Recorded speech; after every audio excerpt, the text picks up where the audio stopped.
ओम गणेशाय नमः. कसं आहात तुम्ही सगळे? आज मला बाहेर जायचं होतं आणि शेळीला पण काहीच खायला नव्हतं. नेमकी नगराची गाडी दिसली आणि मी वाडं विकत घेतलं, शेळीला खायला टाकलं आणि माझं उरकून मी बाहेर निघाले. तर मी चालले होते आज लग्नाला. तिथे पोहोचलो. अशा काही कार्यक्रमात गेलं ना की सगळ्यांच्या गाठीभेटी होतात. खूप भारी वाटतं सगळं. गप्पा गोष्टी, मन एकदम प्रसन्न होऊन जातं. कार्यालय पण किती सुंदर होतं बघा, सजावट पण किती भारी केली आहे ना. आम्ही जरा लवकरच गेलो होतो, म्हटलं सगळ्यांच्या गाठीभेटीत ठेवतात, गप्पा गोष्टी मारता येतील म्हणून आम्ही सगळे लवकर गेलो होतो.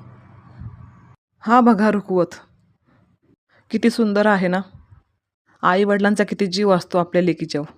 पैसा असो किंवा नसो, ते काही कमी पडून देत नाहीत. हळदीला सुरुवात झाली आणि आम्ही निघालो जेवायला. बघा हे जेवण जेवण करून आलो, तोपर्यंत लग्नाची तयारी झाली होती. लग्न उरकून आम्ही निघालो आमच्या घरी. पण डोळ्यासमोर घरची कामे दिसत होती.